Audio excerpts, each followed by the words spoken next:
The prairie wind carried with it a hush that felt heavier than the silence of any church pew on a Sunday morning.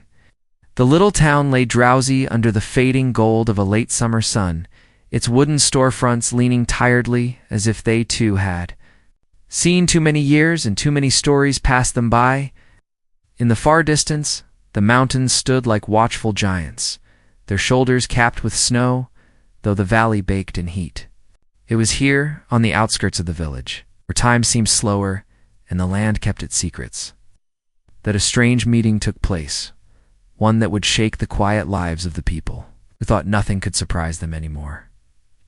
He was a retired cowboy, the kind of man whose very boots told a story. The leather was cracked and weathered from decades of riding trails, chasing cattle, and outpacing storms. His face bore lines not of weakness, but of memory, each crease etched from sun, dust, and loss. He had once been feared for his quick draw, admired for his grit, and sought after for his loyalty.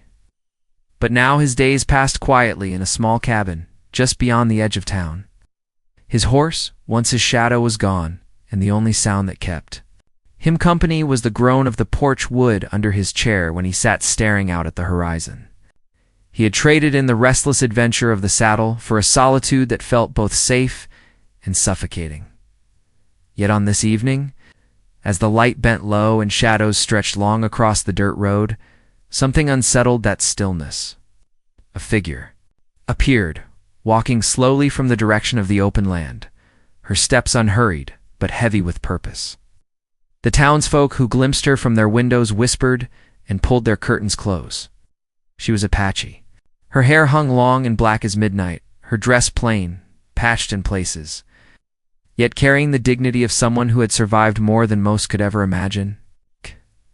The people of the town had seen her before passing through, bartering beads or leatherwork, never staying. But tonight, she came with words that made even the bravest hesitate. She stopped at the cowboy's porch. For a moment, neither spoke. The cicadas filled the air with their shrill chorus, and somewhere in the distance, a lone dog barked. Her eyes met his, not timid, not fierce, but desperate in a way that cut deeper than any bullet or blade. When she finally spoke, her voice was steady, though the words carried a weight no one in town had ever heard from her kind. "Hire me as your wife. I can bear children. I beg." The words fell between them like stones dropped in a still pond. The cowboy did not move. His pipe cooled in his hand, the smoke curling upward as if pausing in the air. We studied her, trying to measure the truth behind her plea. In all his years riding trails that stretched beyond the horizon, facing men who wanted him dead, losing friends in gunfights and storms, he had never heard a request so raw, so stripped of pride behind her. The town seemed to hold its breath. The people knew of her tribe's hardships, the soldiers driving them from their lands, the winters that stole too many lives, the hunger that gnawed at their children. Yet never had one of them come here, to the porch of a man once known as a gunslinger, to offer herself so boldly. Ow. It was unheard of. It was dangerous. And it was heartbreaking. The cowboy leaned back in his chair, the wood creaking like an old memory trying to rise again. He thought of his own life, how he had buried the only woman he had ever loved in the hard soil 20 years ago. How he had no sons to carry his name, no daughters to soften his voice with laughter. He had told himself long ago that his time for such things was done. And yet standing before him was this woman, fierce in her honesty, stripped of all but her need to survive and her will to live. "I reckon you don't mean this the way it sounds," he said slowly, his voice gravelly from years of dust and silence. But she did not flinch, did not look away. "I mean it," she replied. "You have land, you have food. I have strength. I have life to give. Alone I will not last. With you, maybe both of us will." Her words were not the soft poetry of a courting woman. They were survival, plain and simple, shaped by hunger and loss. The cowboy felt the weight of them settle in his chest, stirring feelings he had locked away. He was not a young man, not a man with illusions of love or fairy tales. But he was still human, and her plea struck at the part of him that had always fought to keep going, even when there was nothing left to fight for. The wind shifted. carrying with it the scent of sagebrush and the distant crackle of a campfire from the other side of the valley. He could almost hear the whispers of his old companions, those long buried, telling him to be cautious, to turn her away, to avoid the storm that might follow if he let her stay. The people of the town would not welcome this. Some would spit, others would curse, and a few might even threaten violence. But then again, the cowboy had never lived his life bending to what others thought. His years had been carved from doing what was right in the moment, whether or not it made him an enemy. He studied her again. The Apache woman stood tall, but he could see the trembling in her hands, the faint shadow of exhaustion in her cheeks. She had walked far, not just in miles but in courage, to stand here and ask what most would never dare. He thought of the barren rooms of his cabin, the silence that pressed in on him every night, the aching loneliness that even whiskey could not drown. Still, words did not come easy. His jaw tightened, and he turned his gaze toward the horizon where the sun bled into the mountains. He could not answer quickly, not for her sake, and not for his. From the dirt road, two children peeked out from behind a fence, eyes wide with curiosity. They whispered to each other about the strange woman and the old cowboy, wondering what bargain was about to be struck. Somewhere down the street, the blacksmith paused his hammer, and the saloon keeper stopped wiping his glass. Everyone was waiting, though they pretended not to. The Apache woman's voice cut through the heavy air once more, softer this time, yet even more desperate. Please, if not for me, then for the children I can give. Do not let me go back to nothing. The cowboy's hand tightened around his pipe, his knuckles white. 1,000 memories flashed through him, gunfights under the scorching sun, nights spent under the stars with nothing but hunger for company, the soft laughter of the woman he had lost so long ago. He felt the past pressing hard against the present, demanding a choice. And in that moment, with the whole town listening, though no one dared step forward, he knew that whatever he said next would change everything. The sun slipped below the horizon, leaving the land in shadow. The cicadas quieted, as if they too were waiting. The Apache woman stood unblinking, her fate hanging on the silence that stretched between them. The cowboy's lips parted, his voice caught on the edge of the decision he had yet to make. But before he could speak, the sound of distant hooves thundered across the open land. Would they bring help or danger? Would they tear apart the fragile moment that balanced on the edge of survival and choice? The cowboy froze, the woman's eyes widened, and the whole town braced for what was about to come. The answer, for now, would have to wait. The thunder of hooves came closer, shaking the still air of the small town until every man and woman, who had been pretending not to watch, turned their heads toward the horizon. Dust rose in a long trail behind the riders, and in the fading glow of twilight it was hard to tell how many there were, but the rhythm of their gallop suggested more than just one or two. The cowboy's eyes narrowed, his hand instinctively brushing the old revolver resting on the small table beside his chair. He hadn't used it in years, but muscle memory never dies. The Apache woman stood firm, though her shoulders stiffened, her chin lifting in quiet defiance. The sound drew nearer, and soon the silhouettes of 5 riders broke clear against the dying sky. They weren't soldiers, at least not the kind in uniform.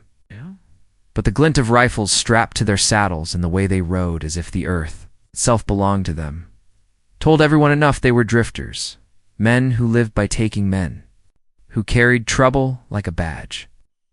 The saloon doors creaked open, a few of the townsfolk spilling out, their faces pale with recognition. It wasn't the first time these men had appeared, and their visits never meant anything good. The riders slowed as they entered the main street, their horses' hooves clapping against the dry earth like a drumbeat. Dust curled around them as they reined in, scanning the town with eyes that seemed to weigh what could be taken, what could be broken. The leader, a tall man with a red scarf tied loosely around his neck, tugged his horse to a stop not 50 feet from the cowboy's porch. His eyes flicked from the retired gunslinger to the Apache woman standing beside him, and something sharp lit in his grin. "Well, I'll be," the man drawled, his voice loud enough to carry down the street. "Didn't expect to see the old coyote still breathing out here. And now you've got yourself company."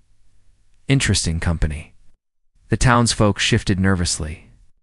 Everyone knew better than to speak up. The cowboy remained seated, though his gaze never left the leader. He had no desire for a fight, but if one came, he'd be ready. The Apache woman's hand tightened around the small bundle she carried, the only possessions she seemed to own. Her knuckles whitened, but she didn't move closer to him or away from the riders. She simply waited, her expression unreadable, though inside she surely carried the same fear that rippled quietly through the town. The riders muttered among themselves, their laughter sharp and cold, but the cowboy said nothing. He had learned long ago that silence often weighed heavier than words, especially when trouble came knocking. Yet he knew the presence of the woman on his porch had already drawn more eyes than he cared for. Her plea still echoed in his ears higher. "Me as your wife. I can bear children. Beg." When the riders finally turned their horses toward the saloon, the cowboy let out a slow breath. Trouble hadn't passed, not yet, but it had shifted its weight. Still, the unease lingered as thick. As the dust they had stirred, night fell hard, the stars blazing over the valley as though the heavens themselves were watching. Inside the cabin, a single lantern glowed. The cowboy poured 2 tin cups of water from the well bucket, setting one before the woman without a word. She accepted it, her fingers trembling only slightly before she steadied herself. He studied her in the flickering light. She couldn't have been more than 30, though the lines around her eyes told of hardships that would have aged another twice as quickly. Her voice had been steady earlier, but her silence now spoke volumes. He wanted to ask her why she had come to him, why she had spoken those words on his porch instead of to some other man. But the questions tangled on his tongue. At last she spoke. "My people are scattered. Soldiers came in spring, drove us. From the land, some were taken. Some fled north. I came here." Her eyes lifted to meet his. "I came because I cannot go on alone, not anymore." Her words carried no pity, no attempt to soften the truth. They were the bare bones of survival. He nodded slowly, the weight of her confession pressing against his chest. What soldiers could do. He'd watched camps burn, had heard the cries of women and children torn from their homes. It was a memory he tried not to carry, yet it lived in him all the same. "I ain't a man who can give you much," he said at last, his voice low. "I've got land, yes, but it's dry. The soil don't give easy. I've buried more than my share of hopes." She set down her cup, folding her hands neatly on the table. "Land is enough. A roof is enough. A chance is enough." Her gaze didn't waver. For the first time in many years, the cowboy felt a stirring he hadn't expected, something like the faint beat of a heart, remembering it still had a reason to keep on. But even as that thought rose, he knew the town would not take kindly to what she asked. To them, she would always be an outsider, a reminder of battles and blood. And to them, he would be a fool for even listening. The days that followed only deepened the unease. Word spread quick in small places, and soon every glance in town carried a question. Some folks spat in the dirt when the cowboy walked by. Others shook their heads, muttering about how age had softened him. The blacksmith warned him plainly that keeping her close would bring nothing but danger. The saloon keeper, with eyes narrowed behind his glass, muttered that those riders who had come through weren't finished. They had seen her, and they'd be back. But still, she remained. She helped in the garden behind his cabin, her hands steady and practiced. She fetched water, mended shirts, moved quietly through the house as though she had always belonged there. She didn't ask for more than she needed, and she didn't complain. Yet each night, when the stars stretched wide, he could see her sitting on the porch, staring toward the mountains, as if listening for voices long gone.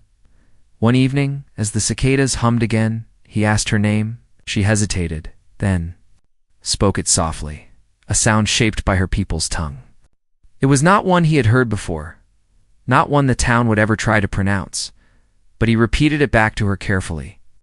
For the first time, she smiled, a fleeting thing, but enough to show him there was still light within her. Yet trouble grew closer with each passing day.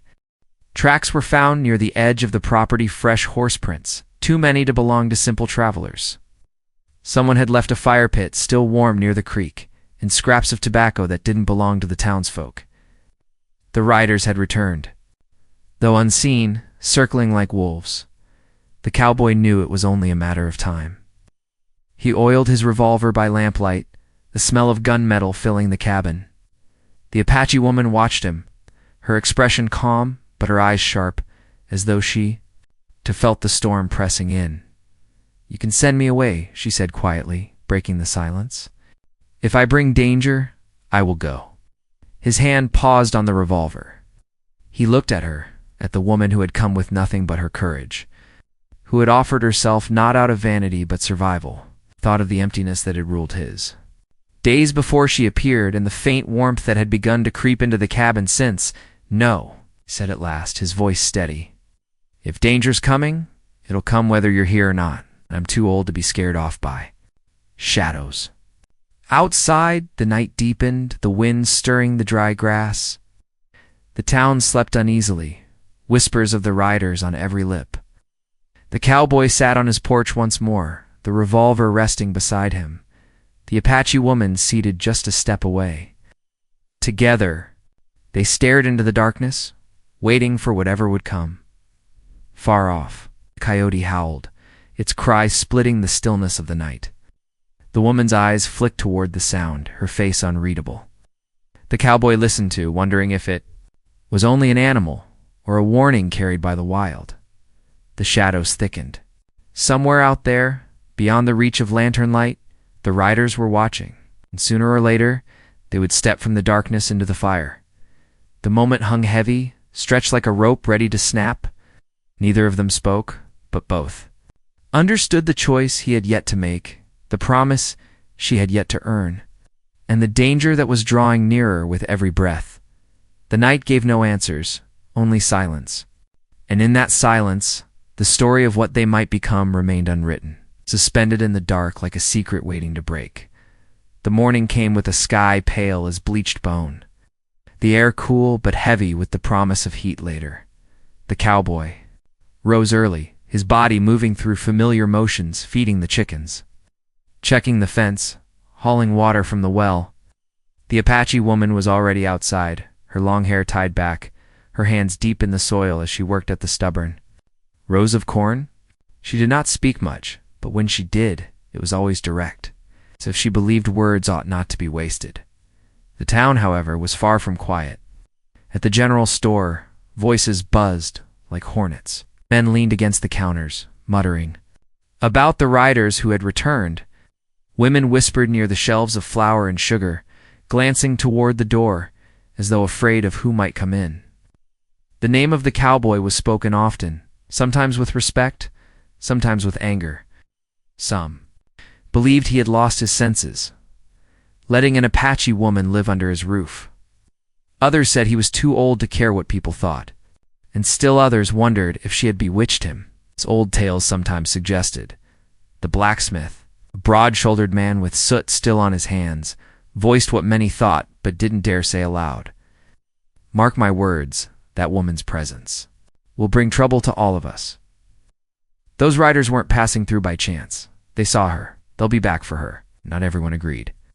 A widow who lived near the edge of town spoke softly, almost nervously. "She works hard. She keeps to herself. What harm has she done us?" Trouble came long before she stepped foot here. That split between fear and reluctant sympathy ran deep in the town, and every passing day seemed to stretch it wider. Meanwhile, at the cabin, the cowboy felt the tension pressing in like the walls themselves were shrinking. He could sense the riders out there, watching from the cover of mesquite and cottonwood. Sometimes he found tracks near the creek, sometimes a feather stuck in the bark of a tree, as if to remind him that danger was never far. He kept his revolver close, and more than once his hand drifted to it when the night wind rattled the shutters.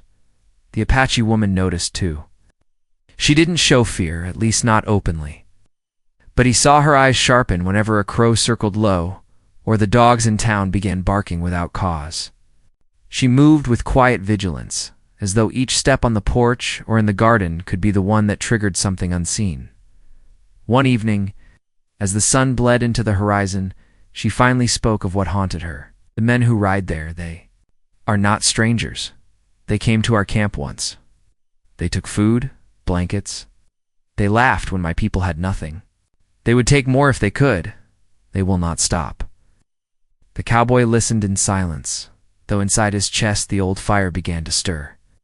He had fought men like that before, back when his name carried weight and his pistol was faster than most dared to challenge, but that had been years ago. Now, his hands were slower, his knees stiff. He knew better than to think time hadn't stolen from him. Still, something inside him refused to bow. Days stretched into weeks, and the uneasy peace between the cabin and the town grew thinner. The riders lingered near the outskirts, rarely seen in full daylight, but their presence was felt like a storm cloud that would not pass. Livestock went missing. A wagon was found abandoned along the road, its goods stripped clean. Fear settled deeper in the townsfolk, and many began to cast their blame toward the cowboy and the woman who had sought refuge with him. One night, a group of townsmen gathered outside the saloon, their voices hard, their eyes sharp with anger. "He's bringing this on us," one spat. "That woman's a magnet for trouble. If he won't send her away, we'll have to make him." Yet even among them, not all were so sure. A younger man, barely past 20, spoke up hesitantly. "He's done nothing but keep to himself. She's worked harder than most of us. Maybe the trouble ain't hers. Maybe it's those riders, and they'd have come anyway." His words were met with scorn, but they planted doubt nonetheless. Meanwhile, inside the cabin, the cowboy wrestled with his own questions. He found himself studying the Apache woman not just with caution, but with curiosity. She carried herself with a strength that seemed unshakable, yet sometimes in the quiet hours before dawn, he thought he heard her whispering softly, almost praying, though he couldn't understand the words. She had given him no promises, no sweetness, only her honesty and her presence. And though he hadn't spoken it aloud, he realized that in some strange way, the cabin no longer felt empty. Still, the danger pressed closer. One evening, while checking the fence line, he found a carving on the wooden post-accrued mark, shaped like a snake. It was a sign, one he remembered from years back. It meant claim, it meant warning, it meant someone wanted him to know that land was no longer his alone. That night, he sat long on the porch, the revolver on his lap, his mind turning over the choices before him. He could send her away and perhaps lessen the fire, or he could stand his ground and face whatever storm would come. Both paths carried weight, and both could end in ruin. The Apache woman sat nearby, her dark eyes following the stars. "Without looking at him," she said, "when the coyote howls, it warns the others. When the hawk circles, it shows the way. We must see what the land tells us." Her words puzzled him, yet they carried truth. The land did not lie. The signs were there, plain as the tracks near the creek and the missing livestock. Trouble was, not waiting, it was circling, testing, drawing nearer with each passing day. In town, the divide grew sharper. Some people spoke of driving the riders out, though few had the courage to act. Others muttered about sending word to soldiers, though that meant surrendering to a different kind of danger. And still others whispered that the cowboy himself was the problem, that his past had returned to haunt them all, and the woman was only the spark that set it alight. Through it all, the children of the town watched with wide eyes, sensing the tension but not fully understanding. They whispered stories about the Apache woman, some calling her a witch, others imagining her as a princess in disguise.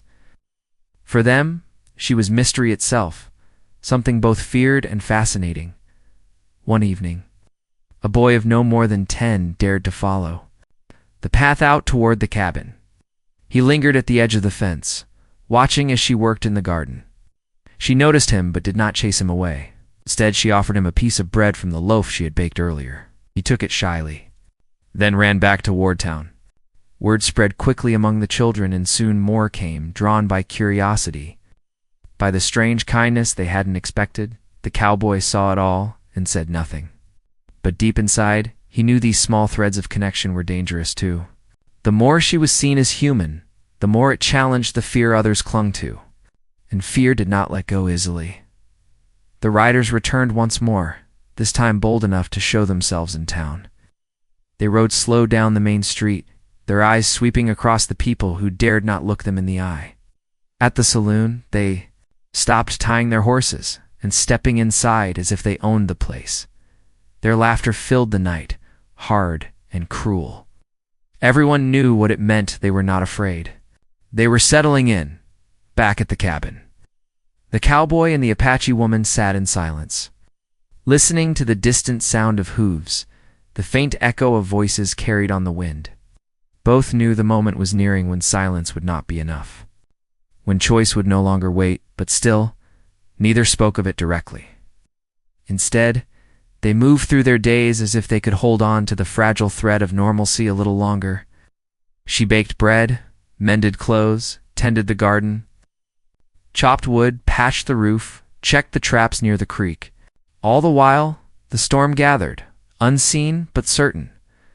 One night, as the fire burned low, she turned to him with a quiet question. "When the time comes, will you stand with me?" The words struck deeper than any bullet. He met her eyes, but the answer did not come easily. His silence lingered, heavy and uncertain, as outside the wind rose, carrying with it the smell of smoke from the direction of town. And in that moment, both knew the fire had already begun, even if its flames had yet to reach them. The smoke that drifted into the night was faint at first, nothing more than a whisper on the wind, but the cowboy smelled it long before he saw the glow. He rose from his chair on the porch, his revolver resting in his palm, and narrowed his eyes toward the town. The Apache woman followed his gaze, her face unreadable though. Her shoulders stiffened. By the time the glow brightened, there was no mistaking it. Somewhere in the heart of town, a building was burning. The bell clanged from the church steeple, sharp and frantic, calling men to action. Horses whinnied, women shouted, and the night filled with the sound of chaos. The riders had made their move. The cowboy cursed under his breath, shoving the revolver into his holster as he pulled his boots on fully. He knew what this meant. Not just a fire, not just a warning, but a message. The riders were done circling. They wanted control. And they would take it through fear if nothing else. The Apache woman stood still, her eyes reflecting the distant flames. She whispered something low in her tongue, words the cowboy couldn't understand, but that carried the weight of mourning. Turned to her, his jaw tight. "Stay here, keep low. Whatever happens, don't step outside till I'm back." Her eyes snapped to his, dark and steady. "If you go, they'll know where you stand. There is no turning back once you show your hand." He didn't answer, but both of them knew the truth of it. The moment had been building for weeks, each step drawing them closer to this point. He pulled his hat down low and started toward the road, leaving her in the faint glow of the cabin lantern. By the time he reached the edge of town, the fire was raging. The saloon stood half consumed, its roof caving inward, sparks leaping high into the night sky. Townsfolk formed a desperate line, passing buckets from the well, their faces streaked with soot and fear.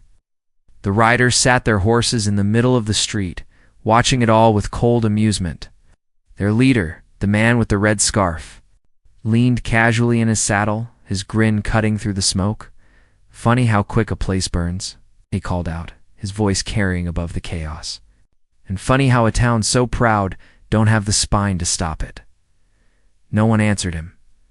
No one dared. The riders laughed, the sound like knives in the air, and one of them fired his rifle into the sky, the crack echoing off the wooden storefronts. The cowboy stepped forward then, his boots heavy on the dirt road. The riders turned their eyes toward him, and for a moment the only sound was the hiss of flames devouring wood. The red-scarfed leader straightened, his grin widening. "Well, now," he drawled, "if it ain't the ghost himself. Thought you'd buried that pistol hand long ago. What's this then? You come to beg? Or you come to die?" Cowboys. Hand hovered near his revolver, but he didn't draw. His voice, though rough with age, carried steady. "You've had your fun. Leave the town be." Laughter broke out among the riders, cruel and mocking. One spat in the dirt, Another tugged his reins and circled closer. But the leader only studied him, his eyes sharp.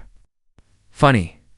Heard you've been keeping company out by your cabin? An Apache?" "Woman, no less. Guess that explains the smoke on the wind. Protector, you protect them? Or maybe you're just tired of dying alone." The townsfolk froze, every eye shifting between the cowboy and the riders. The words were bait, plain, and sharp. If he admitted it, he tied himself to her fate. If he denied it, he'd betray what little trust she had given him. Silence stretched long, the fire roaring behind it. At last the cowboy spoke. "What I keep at my cabin is my business. What you burn here is yours. But make no mistake. You bring your fire to my land, you won't ride away whole." A hush fell then, the kind that comes before lightning splits the sky. The leader's grin faltered, only for a heartbeat, then returned sharper than before. He leaned in his saddle and spat into the dirt. "We'll see, old man, we'll see." The riders wheeled their horses, their laughter ringing as they galloped out of town, leaving smoke and fear in their wake. The townsfolk sagged with relief, but it was hollow. Everyone knew this was only the beginning. By dawn, the saloon was a charred skeleton, its ashes scattered down the street. The cowboy returned to his cabin, his clothes reeking of smoke, his mind heavy. The Apache woman met him at the door, her eyes searching his face for answers he didn't have. "They know," he said simply. She nodded once, as though she had expected nothing less. Then the choice is made. From that moment, life at the cabin took on a different rhythm. Every day was preparation. He cut more wood for barricades, sharpened his tools, checked the rifle that had long gathered dust. She gathered herbs, dried meat, and stitched extra blankets. They spoke little of what was coming, but every movement they made was shaped by the knowledge of it. The town grew colder toward him. Where once there had been mutters, now there were outright words. Men stopped tipping their hats, women pulled their children closer when he passed.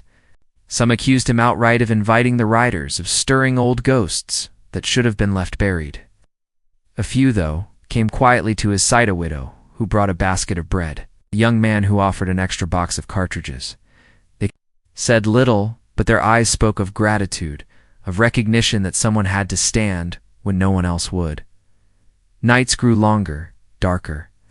Sometimes he swore he could hear the riders out there in the distance, their horses circling, their laughter carried on the wind. The Apache woman would sit by the fire, her hands working the leather of a pouch or the strings of a woven bracelet, her face calm but her eyes sharp. She listened to the night like it was speaking directly to her. One evening she told him more. Of her people's fate, they took everything: land, food, names. But still we live. Still we carry forward. Even if we must beg, even if we must kneel, we find a way to live. Her voice was steady, but he heard the break beneath it. For the first time, he reached out, his weathered hand covering hers. She did not pull away. The silence that followed was heavier than words, an unspoken promise forged in fire and loss. The riders did not wait long. Within a week, their tracks surrounded the cabin. Horses had passed close in the night, their prints fresh in the morning mud. The creek was fouled with ashes, a sign meant to unnerve. And one morning, a single feather was tied to the fence post, blackened at the tip. A warning, a claim, a promise. The cowboy cleaned his revolver by lantern light, each click of the chamber. Echoing in the cabin, the Apache woman watched, her face still but her eyes burning. "They will come soon," she said. "I know." And when they do, he looked up, meeting her gaze. His answer was simple. "We stand." Outside, the wind rose, carrying the sound of distant hooves across the valley. The riders were not hiding anymore. They were coming, bold and certain, ready to claim what they thought was theirs. The town held its breath, waiting to see which way the storm would break. The cabin stood alone against the wide prairie, its lantern light a single flicker in the darkness.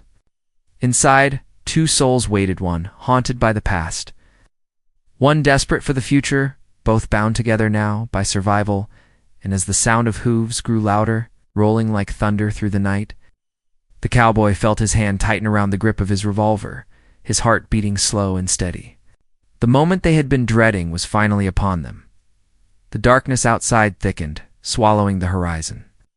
The riders were near, close enough now that the earth trembled under their approach. Every breath, every heartbeat seemed to stretch into eternity. The Apache woman rose from her chair, standing tall in the lantern glow, her shadow long against the wall. Her voice was quiet but certain. "It begins." The cowboy nodded once, his eyes fixed on the door, the tension wound tighter than it had ever been. The storm had arrived, and there would be no turning back. The sound of hooves thundered closer, and the earth shook beneath the weight of the riders. The cowboy and the Apache woman stood side by side inside the cabin, the lantern flickering shadows across their faces. He felt the revolver steady in his grip, every sense sharpened as if time itself had slowed. She carried no weapon, but her presence was solid, like a stone unbroken by the river. The riders circled the cabin once before pulling their horses to a stop out front. Their leader dismounted, his boots crunching against the dry ground. Red scarf around his neck glowed faintly in the moonlight, his grin sharp even in the shadows. "You had your chance, old man," he called. "Now you and your little guest are going to learn what it costs to defy us." The cowboy opened the door and stepped onto the porch, his shoulders squared. The Apache woman stood just behind him, her gaze steady. The leader laughed, his men spreading out, rifles glinting as they aimed toward the cabin. "This ain't your fight," the cowboy said, his voice low but firm. "You take your men, you ride out, and we don't have to bleed. The earth tonight." The laughter that followed was cruel. One of the riders spat into the dirt, another cocked his rifle. But before the leader could reply, movement stirred behind the riders. Out of the darkness, townsfolk began to appear, men with old rifles, women with lanterns, even a few boys clutching pitchforks. The fire in town had been the breaking point, and though many had doubted, fear had finally given way to something else. The riders turned, their laughter faltering as they realized they were no longer facing just one man. The townsfolk weren't. Soldiers, and their hands shook as they held their weapons, but there were enough of them to matter. The young man who had once spoken for the cowboy stepped forward, his jaw tight. "This is our home. We're done being afraid." The red-scarfed leader sneered, but his eyes darted between the cowboy, the woman, and the crowd behind him. He tried to laugh again, but it rang hollow. "You think you can scare us off with farmers and shopkeepers? We've burned better towns than this." The cowboy raised his revolver, the barrel leveled steady at the leader's chest. "Maybe, but not tonight." The silence that followed was sharper than any bullet. Riders shifted uneasily, their confidence cracking as the weight of eyes pressed in on them. The leader held his ground a moment longer, but even he knew the tide had turned. Kersey swung back into his saddle. "This ain't the end," he growled. "We'll be back. And when we come, you'll wish you'd never drawn on us." But his words were thinner now, worn down by the sight of a town that had finally stood together. With a jerk of his reins, he spurred his horse into the night, his men following reluctantly. The sound of their hooves faded, leaving behind only the hush of wind and the heavy breathing of those who remained. For a long moment, no one moved. Then the townsfolk lowered their weapons, relief flooding their faces. Some muttered prayers of thanks, others clapped shoulders. The young man stepped closer to the cowboy, his eyes filled with something like respect. "We'd have lost it. All if you hadn't stood. Maybe we still will. But tonight we stood." The cowboy said nothing, only nodded. His eyes shifted back to the Apache woman, who still stood tall on the porch. She had not moved through it all. Her presence, as steady as the mountains beyond the valley. In the days that followed, the town worked to mend what had been broken. The saloon was gone, but walls could be rebuilt. What lingered stronger than ashes was the memory of the night they had chosen not to cower. The riders might return, but they would no longer face a town divided. For the cowboy, life at the cabin changed in small but certain ways. Neighbors who once scowled now stopped by with quiet words or small gifts. The widow who had brought bread continued to do so, though now with a smile. The children who had whispered stories about the Apache woman began to visit openly. bringing her wildflowers and listening to her speak softly in her own tongue. Bit by bit, the fear that had surrounded her began to unravel. The cowboy himself felt the weight of years still heavy, but no longer hollow. Each morning when he rose, he found her already working in the garden, her hands steady in the soil. Each night, when he sat on the porch, she sat beside him, her gaze fixed on the stars. They spoke little, but in their silence grew something stronger than words. One evening, as the sun set red over the prairie, she turned to him. "When I came, I begged. Thought I had nothing left. But you gave me more than food or roof. You gave me place." He studied her, the lines of her face etched with both grief and strength. "Didn't give you nothing," he said quietly. "You took it. You earned it." For the first time, she let herself smile fully, and it changed the air around them. The town never forgot the fire, nor the night the riders were turned away. Some still carried doubts, still whispered when her name passed their lips, but fewer. With each season, the riders never came back, or if they did, they passed far around the valley, unwilling to test again what had once been so easy. Years later, the story of that night grew into something larger than the truth. Children spoke of the cowboy who faced down a gang with only a single revolver. They spoke of the Apache woman who stood unafraid beside him, as if her courage alone had driven the riders off. The details blurred, but the heart of it remained that, when fear came, people chose to stand together rather than fall apart.